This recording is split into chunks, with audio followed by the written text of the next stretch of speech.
Welcome to this episode. Today we're going to be going over Feng Shui myths and truths. Welcome to Feng Shui Living, the podcast designed for busy women who want to de-stress, live with intention, and create a home that truly supports their well-being. Each week, I'll bring you practical tips, insightful ideas, and simple strategies to enhance both your home and your life. Let's get started. Hello and welcome to Feng Shui Living. I'm your host, Lisa Morton, and today we're talking about Feng Shui myths and truths. We're going to be really separating the fact from fiction, from those common things that I hear. Now, this all stems from a conversation I had. Recently, a friend invited several women over to do an afternoon of yoga, and we had some snacks and we were sitting around just socializing, talking. It was a really great time. And my work got brought up. Someone started talking about me and my work, and one of the women piped up and goes, "Oh, well, I don't have good feng shui in my house. My house isn't good. It has no good feng shui." And another woman piped up and said, "Oh, my house is bad feng shui too." And I was like, "What? Now, I know you guys are happy and you love your home, so let's dive in a little deeper." And I'm like, "Do you love your home?" And they both said yes. And I'm like, "Does your home make you feel good?" Yes. And I'm like, "Well, then it has good feng shui. There's no black and white exact rules you have to follow. It's more if your home is supporting you in ways that you need and you feel positive moving forward. If you feel loved in your home, if you love taking care of your home, if you enjoy being there, then it certainly does not have bad feng shui." I explained to them, think about it maybe on less of a black and white, good or bad, and maybe on a sliding scale. So in terms of how you feel in your home, if one was not feeling great, it doesn't support you, you feel stressed out, you feel anxious when you get home, and 10 was you feel really good, you feel grounded when you walk in, you know it's a place that you can rest, you can reset, you can feel refreshed for the next day, and it inspires you in a positive direction. So if your home was somewhere on that sliding scale, where would it be? Because we can always adjust that, right? We can make it even better. So don't stress about black and white rules, about good or bad feng shui, right? It's really just what's working for you now. How can we improve it? Because if you like your home, then it's already good feng shui. Okay.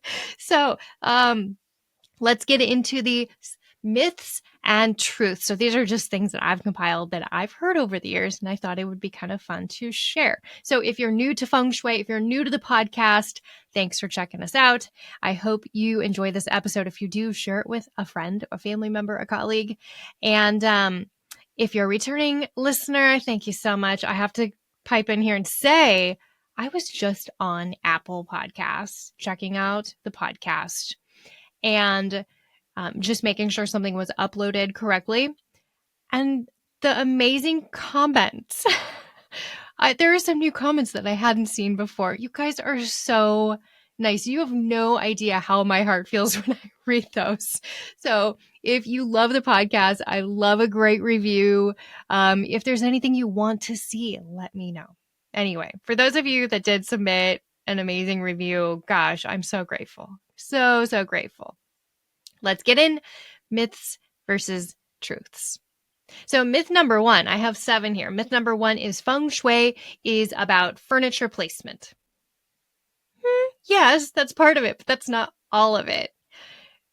When we talk about furniture placement, it can be really interesting to experiment with. Furniture placement can be really huge. If you have a chair sitting in one direction and I may have you arrange it to angle it differently, you may feel completely different sitting in that chair. You may feel the room feels different. Your entire home may feel different from one small shift in arrangement of your furniture. But keep in mind, that's not it. That's not all there is. There's so much more there. It's really about energy really about energy flow in the space. And that can also mean colors, patterns, textures, materials, and also natural elements in your space. So it's not just about furniture placement, but that is a big part. Myth number 2 is Feng Shui is a religious practice. I actually spoke to a woman years ago and I mentioned that I do Feng Shui and she was like, oh, that's against my religion. I was like, no, you don't understand. Let me explain it to you. So Feng Shui is not a religious practice. It does have roots in ancient Chinese philosophy and science. It's really about energy, balance, and intention. What I love about this work, something that makes me really joyful to do, is to help a client when they do have specific religious beliefs or spiritual beliefs, to really help them find these amazing spaces in their home where they can honor their beliefs and their practices. It's something that I really love to do. So if you want to implement something, maybe a figurine, a statue, some sort of symbolism, then we can do that. And it can be really powerful to place things in certain areas to really honor that. So it is not a religious practice. Myth number 3, Feng Shui is outdated and not relevant for our modern homes. So Feng Shui was first documented over 4,000 years ago when they lived in huts on mountains, and it was a totally different world. And like so many other things, similar things, it's morphed and shifted over time. In fact, I practice interior alignment instinctive Feng Shui, which is a more westernized approach. Now, we study, we learn, I deeply appreciate the ancient knowledge, but it's important to know that we live in a different world now. I mean, internet, computers, electromagnetic frequencies.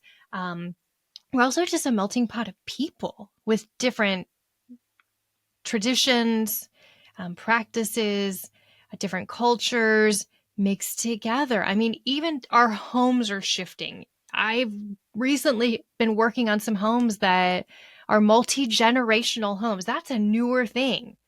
You didn't see that 20, 50 years ago, right?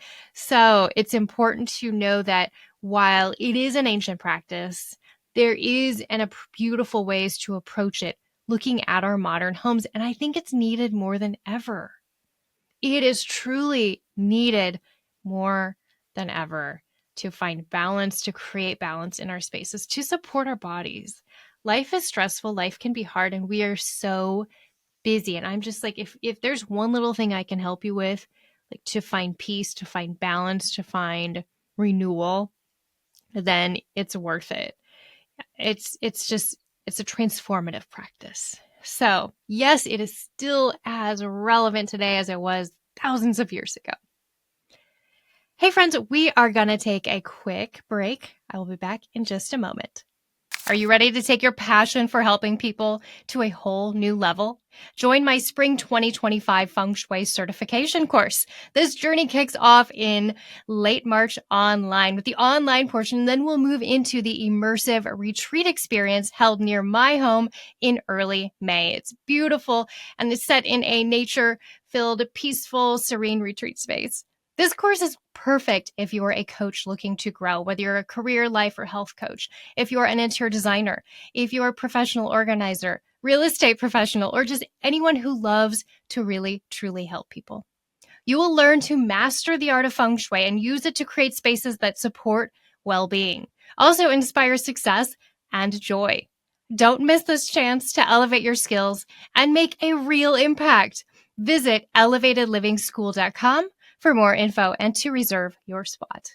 Welcome back from the break. Let's jump into number 4. Myth number 4 is mirrors are bad Feng Shui. So it's funny because in the interior design world, all you hear are mirrors are great. They lighten, they brighten. We want to add mirrors everywhere. And in Feng Shui, you may not hear that.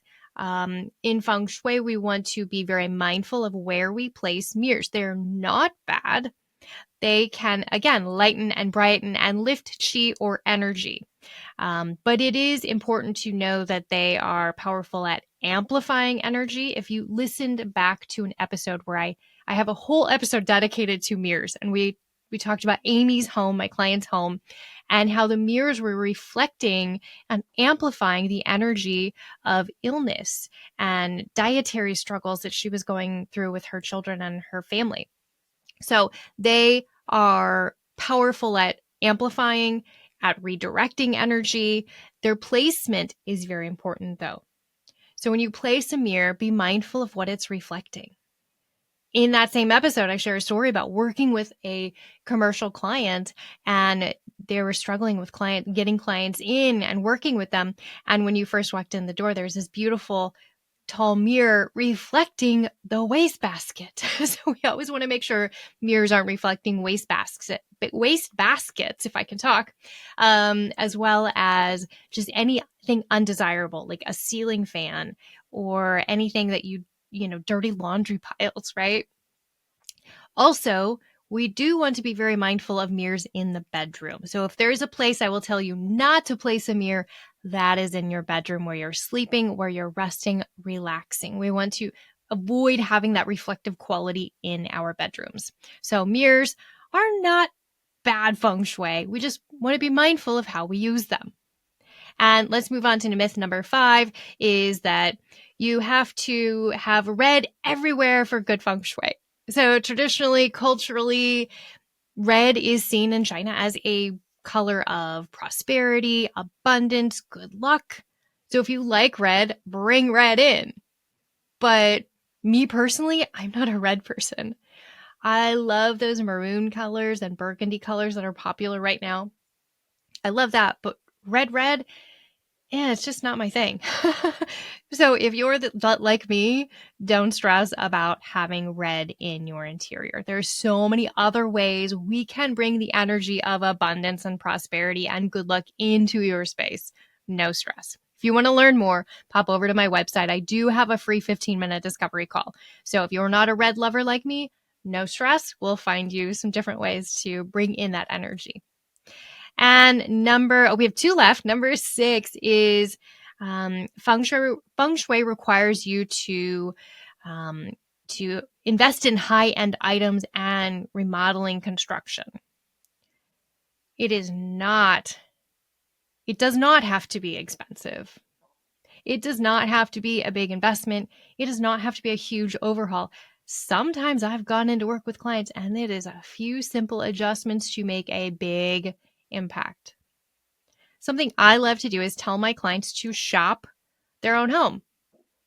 You probably have things around your space, in a closet, in the basement, that can come out that you can decorate with. Say I'm telling you we need a water element. Something with a fluid pattern, blues, blacks, wavy patterns. And you're like, oh yeah, I have this beautiful painting in the basement of a lake. Well, then we bring that out. You don't have to go buy new unless you want to have that visual refresh of new things in your space. So no stress. You do not have to. It's not a huge investment. I do think if you're working one-on-one with someone, be mindful of their fees. Some can be too high, some can be too low. Really dig deep into their background and how much experience they have, versus stressing about money, because it's all over the board. It also depends on where you live. I mean, I do virtual consultations, so I work with clients all over the world. But if you want someone to come to your home, it can vary quite a bit, the investment for the consultation. But again, it's one-on-one and expert coming, looking at your space specifically. Number 7 in the myths is you have to decorate an Asian decor. No way do you have to decorate an Asian decor. I don't have my house decorated in Asian decor. If you don't love this style, if you don't love an Asian vibe, there is no reason for you to have it in your home. I always say a really good feng shuied home, you'd never know. You'd feel it. So if you have an ultra-modern home and you love a monochromatic scheme and very clean lines, we can still implement Feng Shui into your space. Maybe you love a very traditional home. We can also implement Feng Shui. And if you live in a log cabin, we can work with that. Depending on your style, that helps us understand how to bring balance, right? If you have a log cabin, excess wood. If you have more of that modern clean line, it might be excess earth elements. So then we have to bring balance. Okay.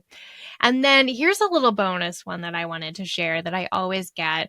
Well, my neighbor said that you're supposed to do this and that for Feng Shui, and so I'm doing that to my home. So here's what I want to explain. Just because something is good Feng Shui for one person's home does not necessarily mean it's perfect for your home. Okay? So just a little clarification here. There are so many great books, and that's why I created this podcast, because I want you to have there's so many easy things you can do to implement and to make your space feel better and make you, your body, your family, your pets, everybody feel better in your space. And that is the goal, right?